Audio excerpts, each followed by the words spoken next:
A cada mês, nos propomos ao debate de um tema contemporâneo, de um assunto que seja do interesse universal das pessoas, de um tema atual que nos sensibilize à vida. E a temática desta noite, desta tarde e noite, é precisamente a questão da evolução.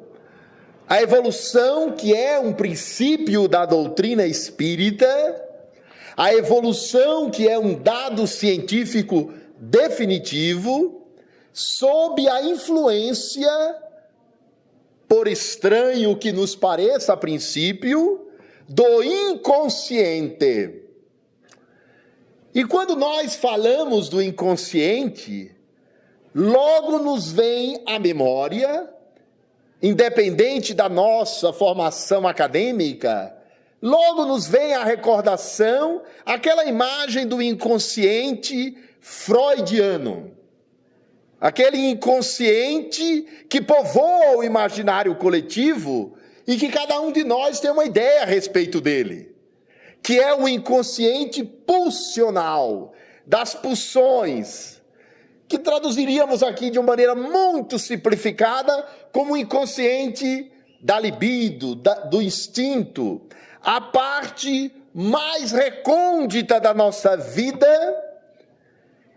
que será definitivamente recalcada, e tudo que recalcarmos ao inconsciente, em uma linguagem muito simplória, tudo que reprimirmos à zona inconsciente da nossa vida, somente voltará na forma de sintoma, porque o que está recalcado foi para que ficasse escondido, obnubilado daquilo que não suportaríamos perceber de forma consciente.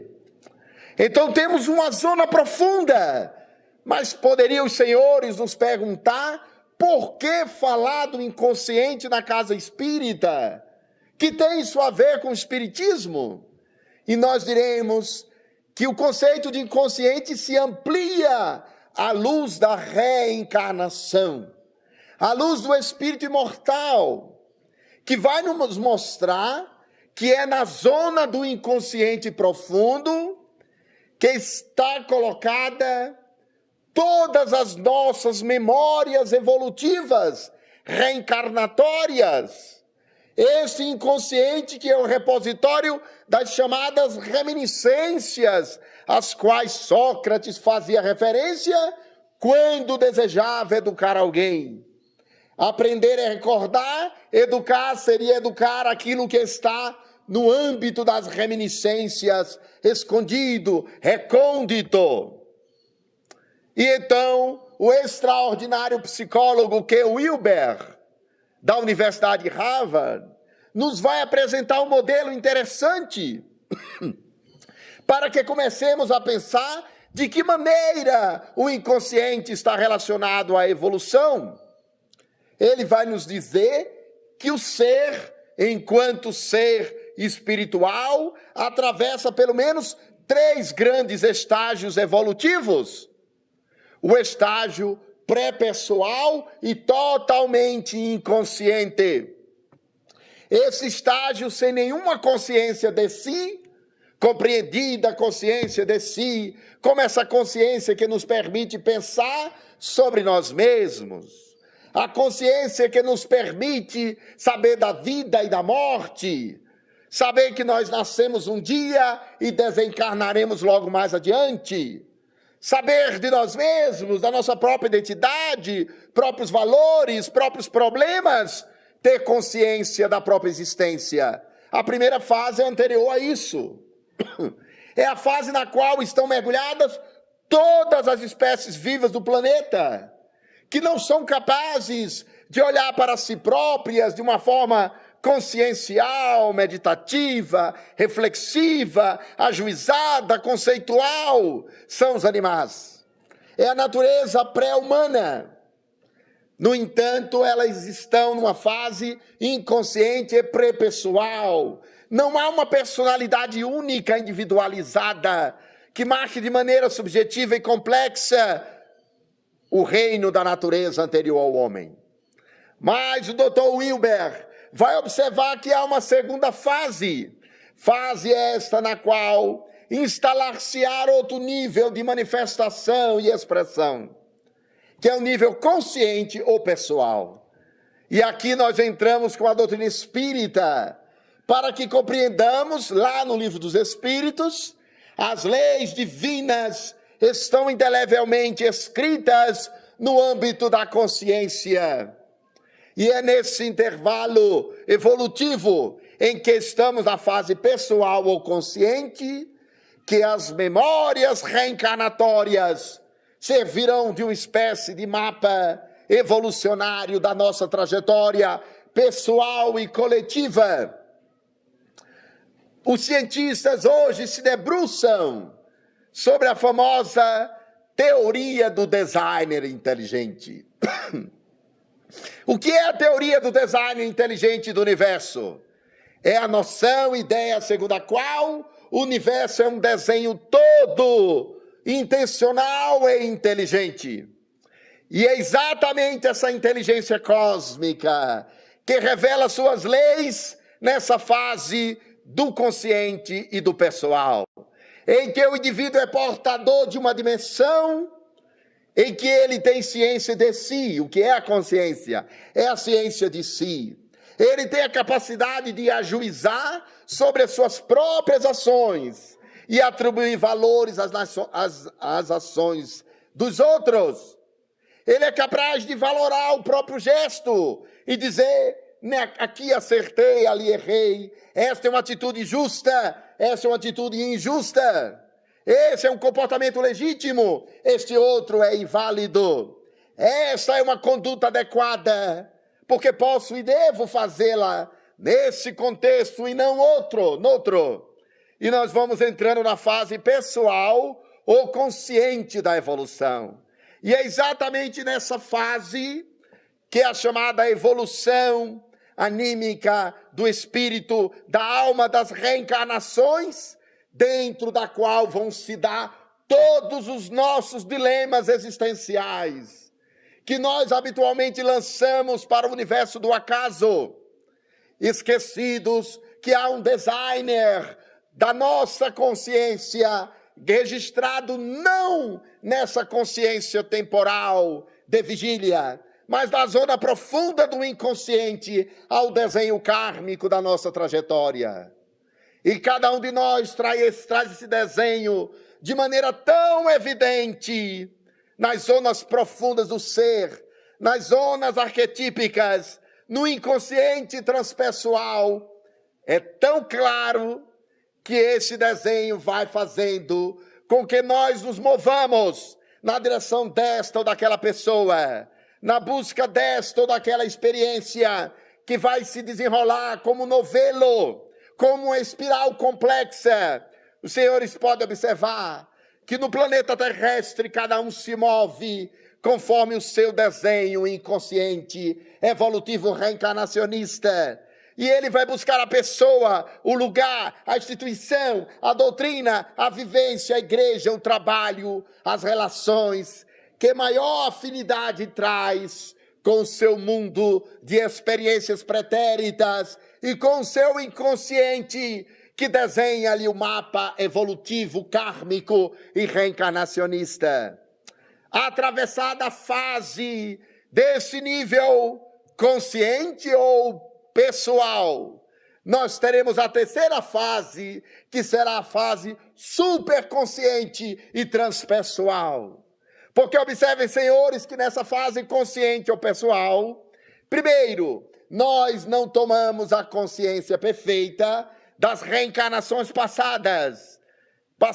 Passa-se sobre nós o famoso fenômeno do esquecimento do passado. Somos tão precários no acesso à nossa memória profunda e às zonas do inconsciente que somos obrigados a receber os efeitos das encarnações passadas, sem que tenhamos a consciência plena delas.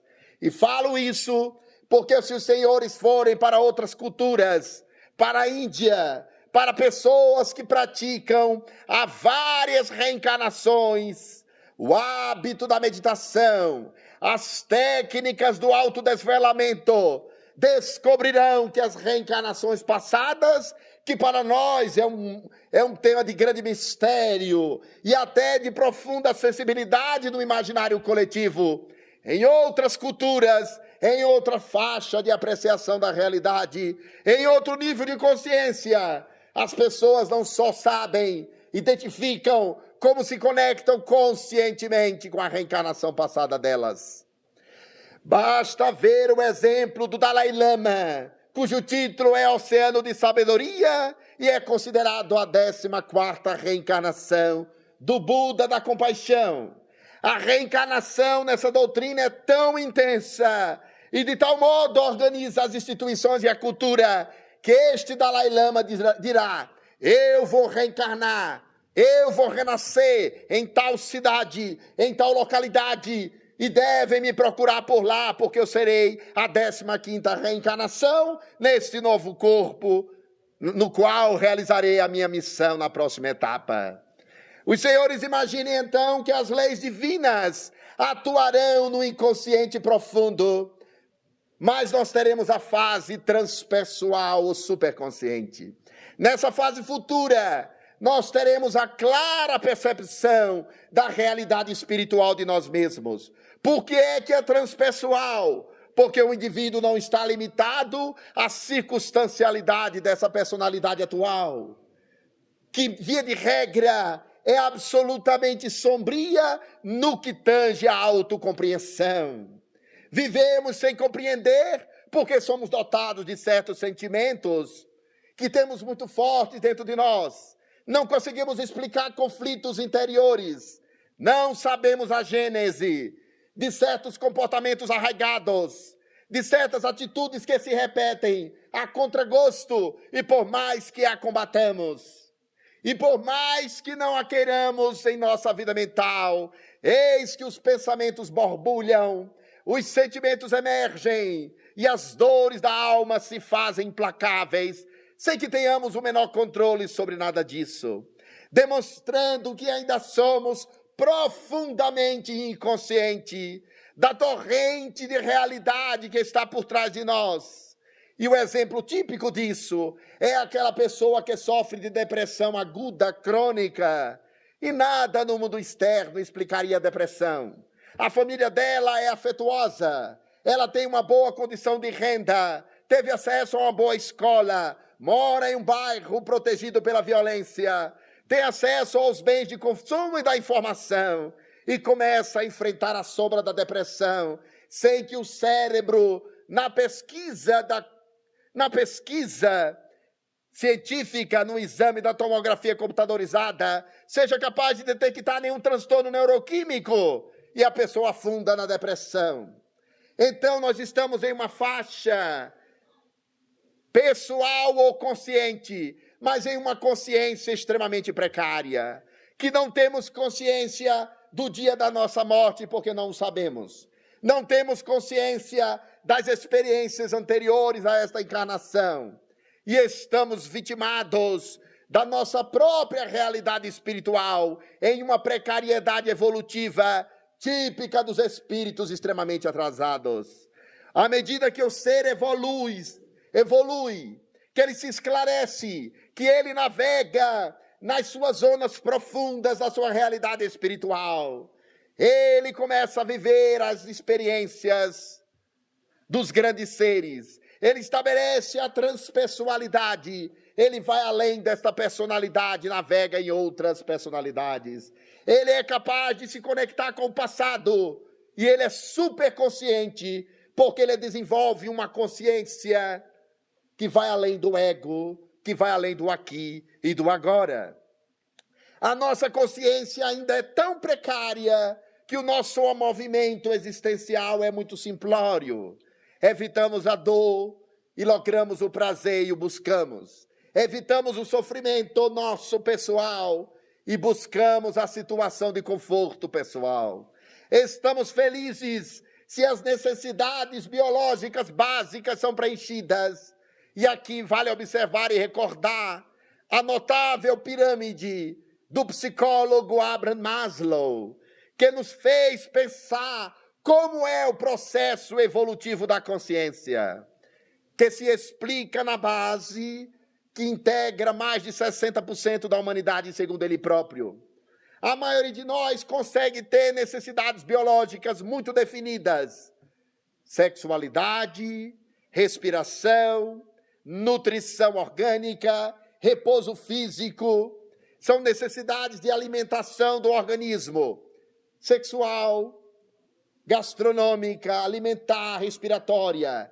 As funções biológicas se realizam na base da necessidade menor que o ser poderia ter e mais simplória. Na pirâmide de Abraham Maslow, são as necessidades biológicas. Isso faz com que, sem que nos apercebamos, nos tornamos seres eminentemente instintivos e biológicos. Se os instintos se satisfazem, felizes estamos. Se somos contrariados ou frustrados em alguma necessidade biológica, isso nos apavora. É a base da pirâmide, todos a temos. Depois surge uma necessidade mais complexa e sofisticada, que é a necessidade social de pertencimento. Cada um de nós, à medida que tem uma evolução um pouco maior, isso integra já a maior parte da humanidade, temos a necessidade de pertencer. Pertencer a uma igreja, a um partido, a um templo, a um time de futebol, a uma classe social, a um país, a uma etnia, a um povo, a uma religião. Temos que pertencer a alguma coisa. É a necessidade de pertencimento social de grupos. Já eleva o nível de complexidade da necessidade. Mas essa faixa é do nível consciente pessoal. Quando nós subimos nas necessidades evolutivas, eis que a pirâmide nos leva para necessidades de natureza mais complexa, a necessidade simbólica do conhecimento e da fruição do belo. Cada um de nós necessita de conhecer alguma coisa, de conhecer pouco, de conhecer muito, e ter a fruição da cultura, da arte, da beleza. A doutrina espírita, por exemplo, é a doutrina dos livros, em que você acessa a doutrina através do estudo dos livros. Isso nos faz leitores e entramos na faixa da necessidade do conhecimento da cultura e da arte. Quando estamos apreciando uma obra artística, cultural, um bom filme, uma boa peça de teatro, estamos longe da biologia, distante de necessidades básicas e começamos a torná-las complexas, no preenchimento evolutivo das nossas necessidades psíquicas. Mas quando subirmos um pouco mais, agora seremos criaturas mais raras, porque entraremos na faixa das necessidades simbólicas e espirituais. Nas necessidades espirituais, eu já não consigo viver apenas das exterioridades, da performance comportamental, da persona, da máscara, da personalidade externa. Eu preciso de algo mais. Eu sinto a necessidade que está no Evangelho, que está no diálogo de uma mulher que se aproximou de um grande avatar da Índia e disse para ele: Sai Baba, eu venho dos Estados Unidos da América do Norte, o país mais rico do planeta. E ele olhou para ela olhou para ele, uma mulher jovem, bela, tez branca, com os olhos encovados de angústia e tristeza, havia viajado dos Estados Unidos para a distante Índia. Ele olhou para ela e disse: eu quero paz, eu desejo a paz. Ele olhou para ela com suavidade e respondeu: tire o eu, o eu clássico, o ego com seus apegos, seus apelos, suas ilusões e tormentos. Tire o quero, que é o desejo, e fique em paz. Ele estava falando de algo que é da ordem da consciência transpessoal. Essa consciência que vai além do ego e que nos dá um sentido misterioso de unidade e nos permite o salto criativo da evolução.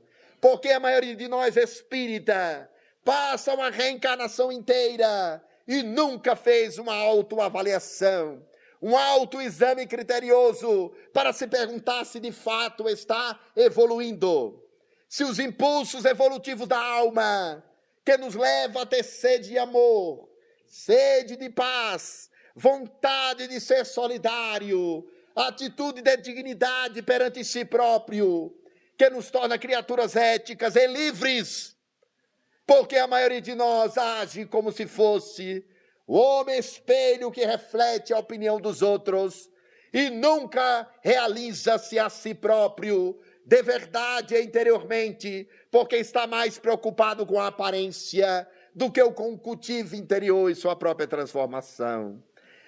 No nível da consciência de transpessoal, a superconsciência transpessoal, nós chegamos agora à unidade.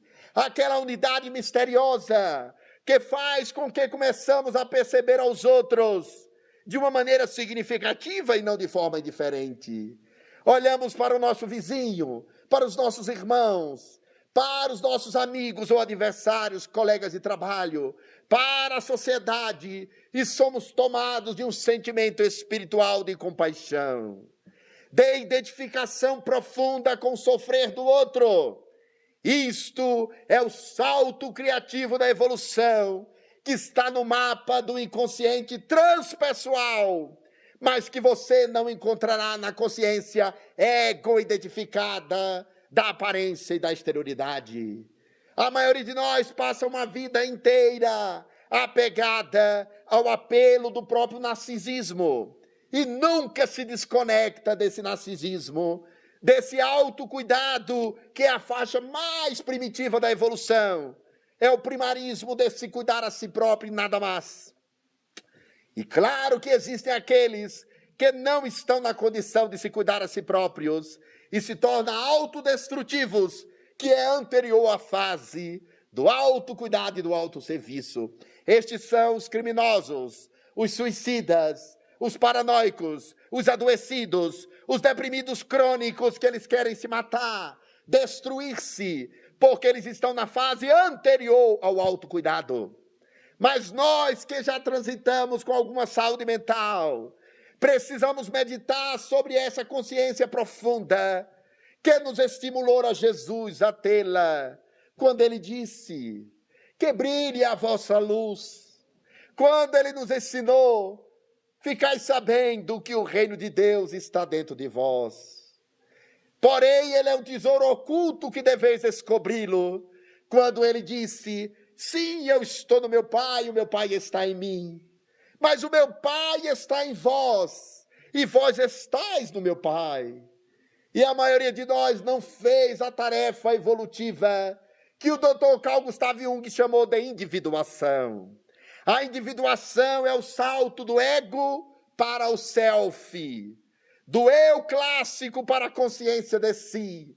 E quando nós entramos nessa faixa, os outros não têm mais o direito de nos perturbar, porque não nos acessam mais.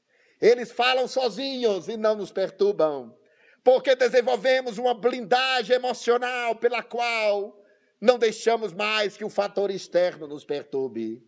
Quanta vez temos ouvido sensível a palavra infantil, caluniosa, leviana, a insinuação maldosa, ao famoso veneno sombrio, quando poderíamos simplesmente não escutá-lo, ignorá-lo, perceber a fala como lugar de autoprojeção.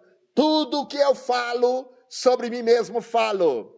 Tudo que eu falo sobre os outros, sobre mim mesmo falo. Quando o outro fala, começa a falar de si próprio. É a lição básica da psicanálise, que nos demonstra que projetamos a cada passo a nossa personalidade no uso da linguagem.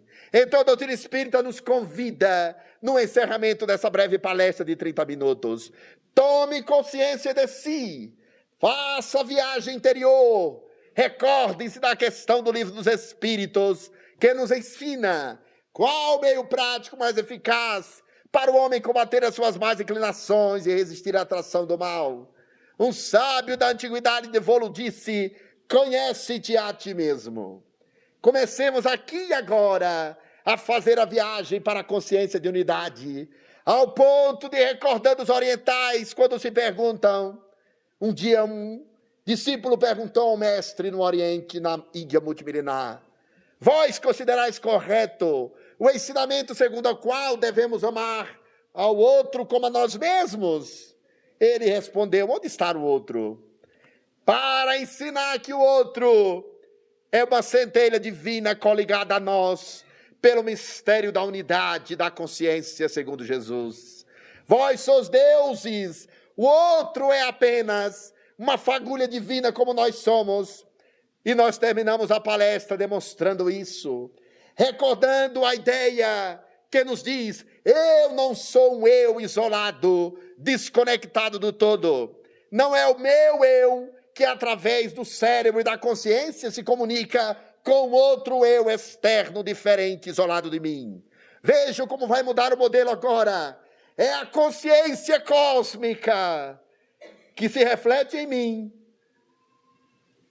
É esta consciência que se comunica com a mesma consciência do outro lado, que é o ser que todos somos.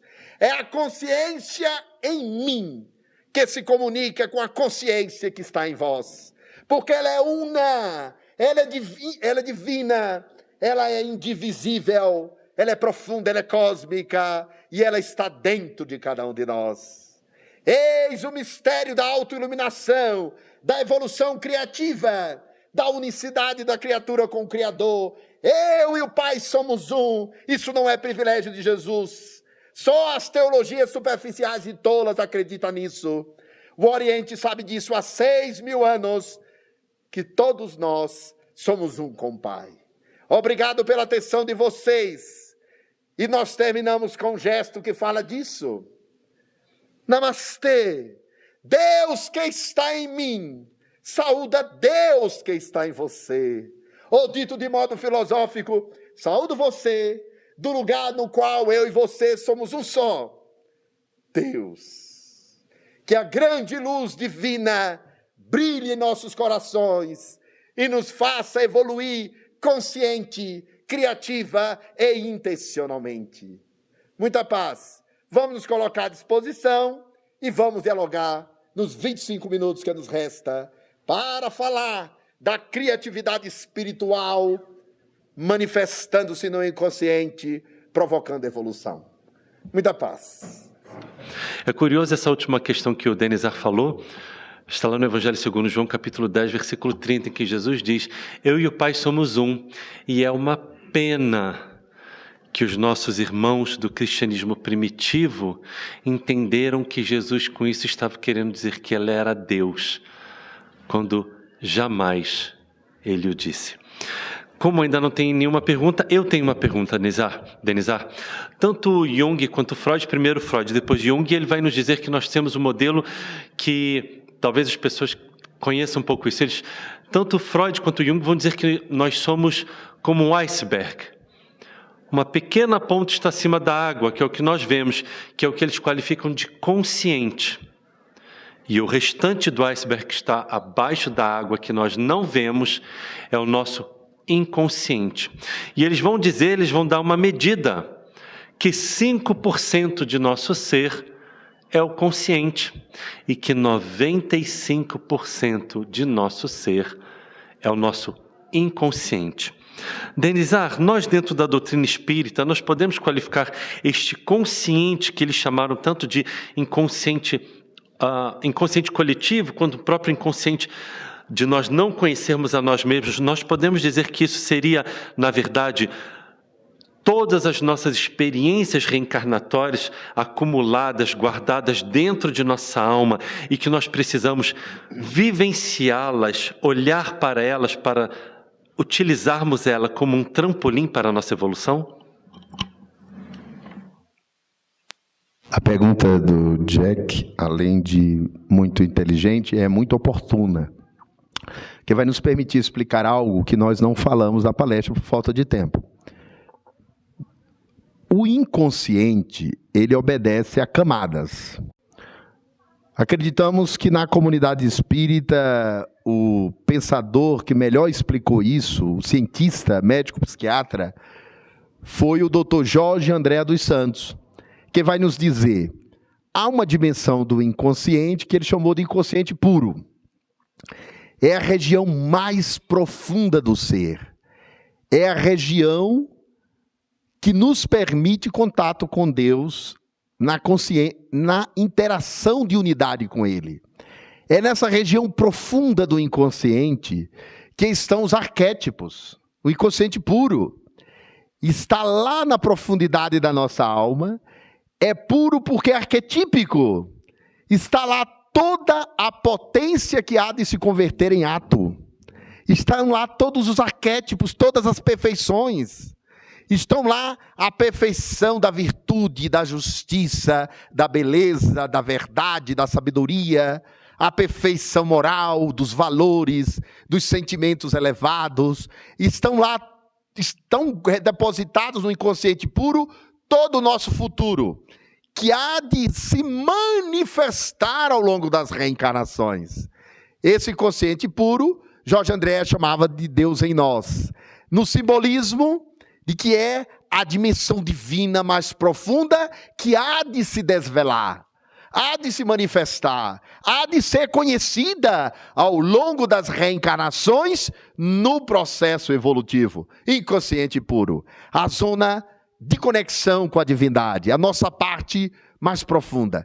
Depois disso vem o inconsciente arcaico, ou seja, uma outra camada que já diz respeito à memória, porque fala das nossas reencarnações ao longo da evolução. E ele dizia que ali estavam depositadas memórias das encarnações de toda a trajetória, inclusive o período da animalidade, que se torna inacessível, mas que esse processo se transformou em outras dimensões no inconsciente passado. Saltamos o arcaico para o passado, os senhores podem visualizar isso como circunferências.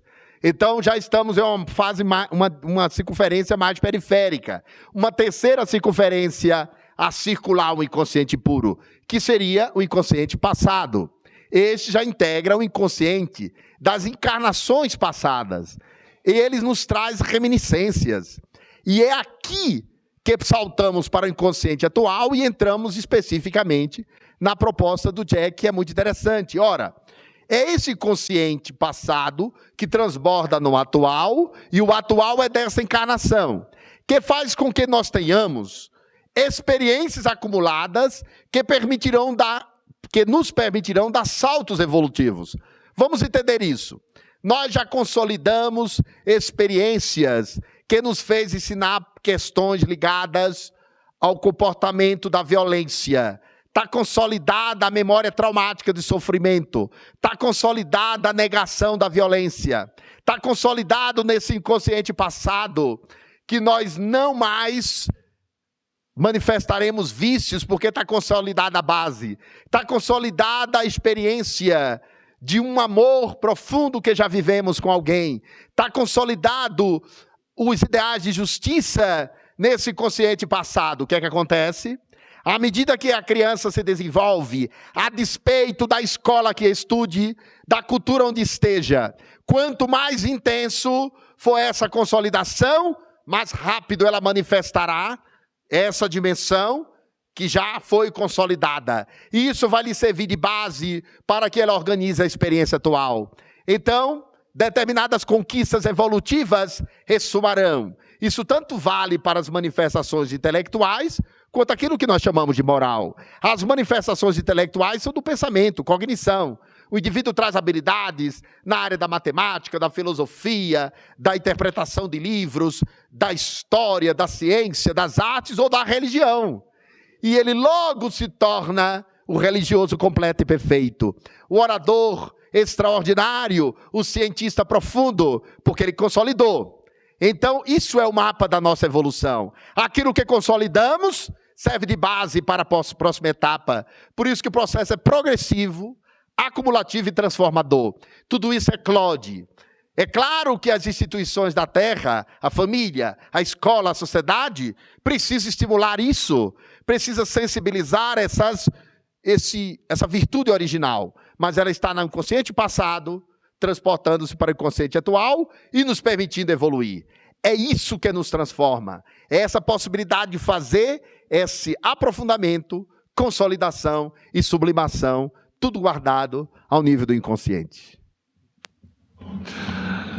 Só uma curiosidade, o nosso irmão Denizar, ele costumava palestrar aqui às 18 horas, ele ainda palestra em alguns dias, e a palestra dele era só de 30 minutos, e eu falei para ele, Denizar, 30 minutos é muito pouco para você. Agora nós estamos com 1 hora, eu estou chegando à conclusão que 1 hora também é pouco para o Denizar.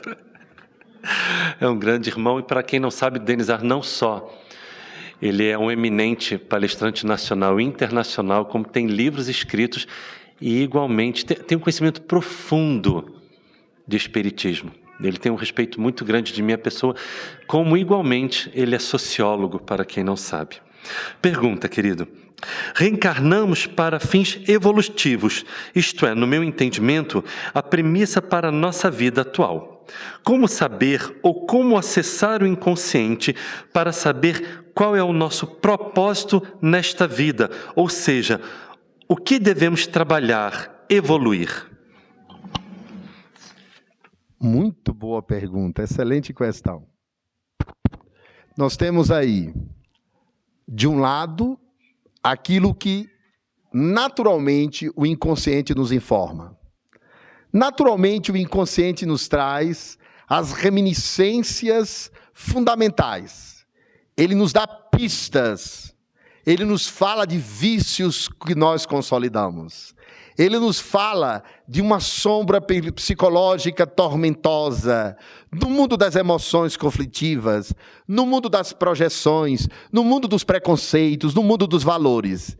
Ele nos fala de conquista. Ele fala conosco o tempo todo, porque ele é uma memória sensível que está no inconsciente, e Freud falava do inconsciente, do pré-consciente e da consciência. Como já dissera acertadamente o nosso Jack, a consciência de vigília, essa que estamos aqui agora, que depois vem a consciência onírica de sono sem sonhos, e a consciência de sonhos, onírica propriamente dita, reconhecida pela psicologia acadêmica.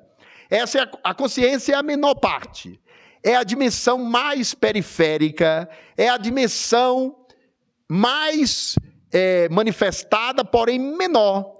O Dr. Carl Gustav Jung foi capaz de dizer que ao longo de toda uma existência, nós vamos vivendo situações, sem nos dar conta qual é a causalidade psíquica dela, as situações de natureza social, emocional, moral, comportamental, atitudinal, e nós chamaremos isso de acaso, até descobrirmos que o acaso, na verdade, era o jogo do inconsciente a nos apontar aquilo que está na profundidade do nosso ser, que nós chamamos de destino. Acaso e destino, e que na verdade era o inconsciente desenhando a nossa vida. E aí vem o outro lado, o inconsciente fala conosco, que é o processo natural de transbordamento das reminiscências. Isso está absolutamente evidente quando você encontra uma pessoa e você olha para ela por primeira vez, você nunca viu, e você diz, não simpatizei com essa pessoa. E você antipatiza com ela. Cuidado, que você pode estar projetando um outro personagem nela. Pode acontecer. Mas também acontece de você ter uma antipatia espontânea que vai longe. E a pessoa nada fez com você para lograr, para merecer essa antipatia. E você detesta a pessoa. Esse sentimento espontâneo que você não explica, que você tenta combater e não consegue, é algo da ordem da reminiscência. Pode ser a reminiscência desta existência, porque você está vendo no outro um personagem da sua infância, do passado, da sua família, seu pai, um parente, que lhe traumatizou. E você só colou na pessoa o trauma anterior, é desta vida, mas é reminiscência do mesmo jeito. E você pode estar indo longe na reminiscência, e acordando um despertamento de memória de existência passada. E você está acessando o inconsciente do mesmo jeito. Agora, toda a tradição do Oriente, através da meditação, toda a tradição da parapsicologia, que é uma ciência, e toda a visão espírita, fala que nós podemos e devemos navegar pelos estados de consciência, né? Sair da consciência de vigília, aprofundar a consciência de sono e a qualidade da consciência durante o sono, para sonhar e dialogar com os nossos próprios sonhos, que todos sabemos, na obra de Freud, a interpretação dos sonhos, que ele é o nosso inconsciente falando conosco. Ao nível do inconsciente não há espaço e não há tempo. Por isso que nós misturamos personagens, podemos juntar o passado com o presente, podemos fazer projeções futuras, porque o inconsciente é atemporal e espacial.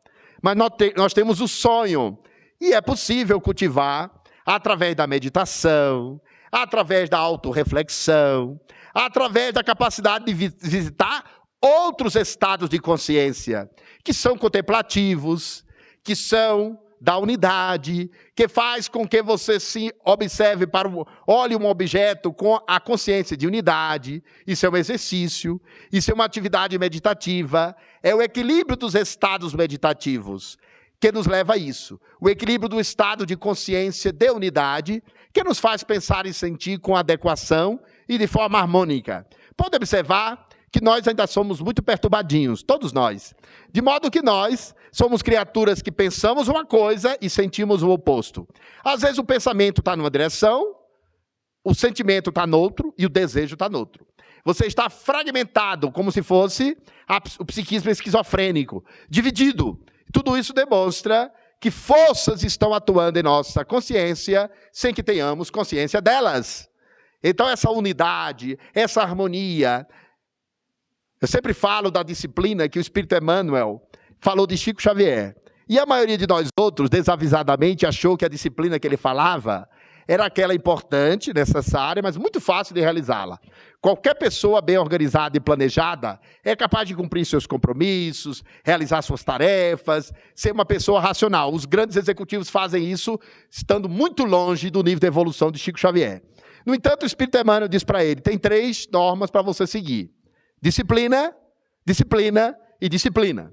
Ora, mas que tanta disciplina é essa? A disciplina que o Emmanuel falava e que ele vai demonstrar depois, quando ele chega para Chico e diz, Chico, eu preciso que você tenha serenidade, que você esteja com perfeita serenidade mental para que eu possa transmitir as memórias, as minhas memórias para você no estado de transe sonambúlico mediúnico. E o Chico conquistou a serenidade.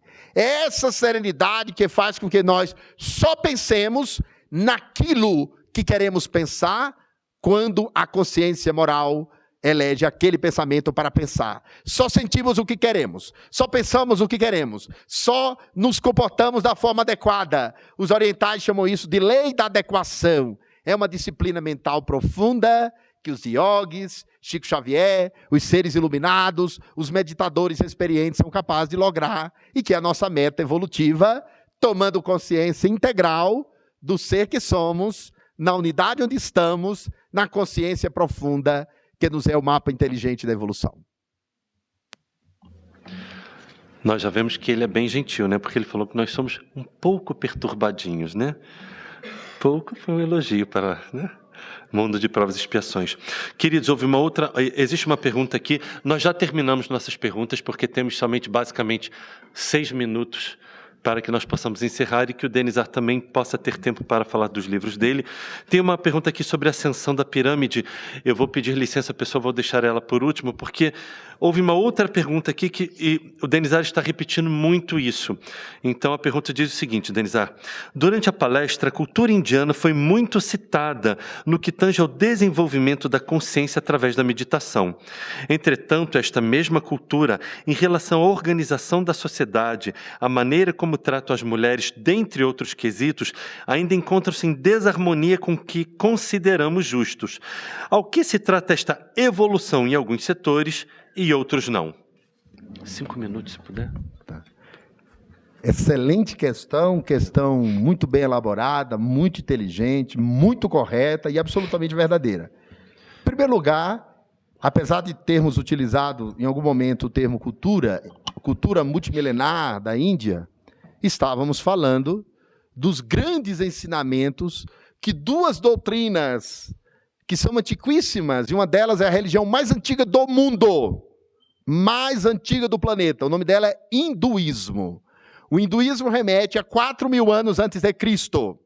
E tem a chamada literatura vedantina do hinduísmo, que começa com os Upanishads, com as poesias de 4.000 anos atrás, passa pelo livro tibetano dos mortos, passa pelo Bar de Todol, o Mahabharata, aí vem o Krishna, o movimento Krishnamurti, vem uma série Patanjalis de sábios que compuseram o hinduísmo, não é?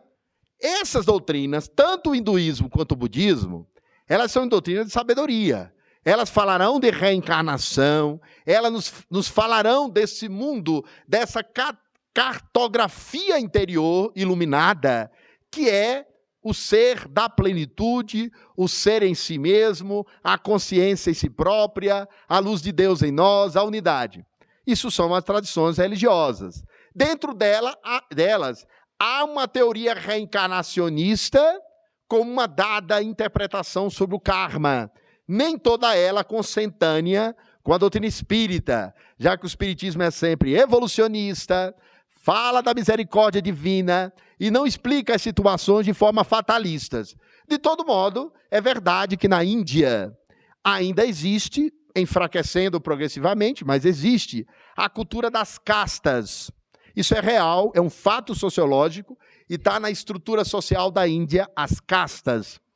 E as castas é uma forma culturalmente explicada daquilo que remete às nossas classes sociais, que tem a ver com propriedade econômica no Ocidente, tem a ver com os estamentos na Idade Média, e é um fenômeno muito antigo, mas é do âmbito da sociedade. Uma sociedade que tem todos os problemas, tem todas as imperfeições, tem um dado muito positivo que devemos reconhecer: a Índia é o segundo país mais populoso do mundo, com 1.333 bilhões de pessoas. Eles estão quase chegando à população da China e em 10 anos será o país mais populoso do mundo. No entanto, aquela violência urbana, ou esta violência urbana do nosso cotidiano, que é a violência do furto, do roubo, do assalto, da droga, da miséria, da violência urbana, eles não têm isso, inclusive por causa da teoria da reencarnação, porque eles acreditam profundamente que quem nasce numa casta miserável, de pobreza, tem alguma relação com karma. A doutrina espírita falará da lei de causa e efeito, mas colocará um caráter pedagógico, provisório, evolutivo, colocará uma característica de pedagogia no sofrimento. Sofrer para crescer e não sofrer para ser punido. Então, há diferenças, de fato há, mas isso é uma questão da sociedade indiana, que é uma sociedade que, na sua média evolutiva, será de pessoas, espíritos menos evoluídos, como em qualquer sociedade. Nós temos 5 minutos somente. Eu vou fazer a última pergunta ao Denizar, deixei para o final, justamente porque eu sei que, quando ele for falar dos livros que ele tem, ele vai falar sobre esta questão. E eu vou pedir então ao nosso irmão Denizar que, após falar sobre os seus livros, que você já faça a nossa prece de encerramento. Pode ser, querido? Sim. A pergunta é a seguinte: esta ascensão na pirâmide mencionada se dá de forma natural ou pode ser provocada? E aí vem a pergunta que vem a ver com o seu livro. A cultura pela paz auxilia? 5 minutos. Perfeitamente. Nós diríamos que há forças que estão ao nível da natureza humana, forças que estão em a condição humana. A nossa fatalidade é a evolução, a nossa fatalidade é o progresso, o nosso destino é a felicidade. A doutrina espírita fala de que nós estamos irremediavelmente destinados à felicidade. E há um impulso evolutivo que é do inconsciente. Evoluiremos, queremos ou não. Tentemos estacionar e as leis divinas nos impulsionarão ao progresso. É o que nos ensina a doutrina. Agora, compete ao homem na Terra. Tá uma mensagem no Evangelho segundo o Espiritismo que é missão do homem inteligente na Terra. Compete à humanidade, através da sociedade, das instituições, da educação, da cultura, da mídia, dos valores, dos educadores, dos líderes, dos projetos de sociedade, impulsionarem, fortalecerem, mas nunca determinarem. Ninguém conseguirá determinar o comportamento de outrem, a não ser de forma coercitiva, se esse outro não decidir evadir-se do mal. Tiveram pessoas que preferiram se matar com todos os problemas que isso possa gerar. Eu vou dar um exemplo histórico. Walter Benjamin, um grande filósofo alemão, ele era contra o nazismo, ele era contra a opressão nazista, contra a violência do Terceiro Reich, ele não quis participar disso, ele era um crítico daquela cultura, fugindo do seu país, ele foi parado por uma blitz nazista, que descobriram ele, e quando tentaram pegá-lo, ele correu para a floresta e se matou. Não estamos em absoluto celebrando a ideia do suicídio, muito pelo contrário. Mas queremos dizer que há suicídios e suicídios. E esse indivíduo preferiu tirar a própria vida a não participar, a não se submeter daquela situação do nazismo. O fato é que, quando o indivíduo não aceita a participação em algo, não há o que ele determine através do aspecto externo. Então, essa evolução é interior, é criativa e é espiritual. O tempo acabou, nós temos que respeitar isso, e eu vou terminar rapidamente, antes da prece, com uma mensagenzinha muito singela do nosso livro Psicografias, é pequenininha, que diz assim: da molécula primeva à consciência cósmica. Na teia do universo, a consciência é a base que a tudo unifica. Dos seres unicelulares à complexidade do ser humano, da realidade subatômica às galáxias, tudo é sustentado, organizado e mantido pela consciência cósmica. Somente Deus em toda parte. A visão que a ciência contemporânea descortina é a confirmação clara dos princípios que nos foram deixados pelo Livro dos Espíritos. Do átomo ao arcanjo, tudo está em todos, e todos em tudo. Isso é Livro dos Espíritos, gente. Do átomo ao arcanjo, tudo está em todos, e todos em tudo. Livro dos Espíritos. Ciência e fé na essência da sabedoria. Olhai para o cosmos e vereis Deus no alfa, começo, e no ômega, fim, no micro e no macro. Deus é eternidade e luz para sempre. José Herculano Pires.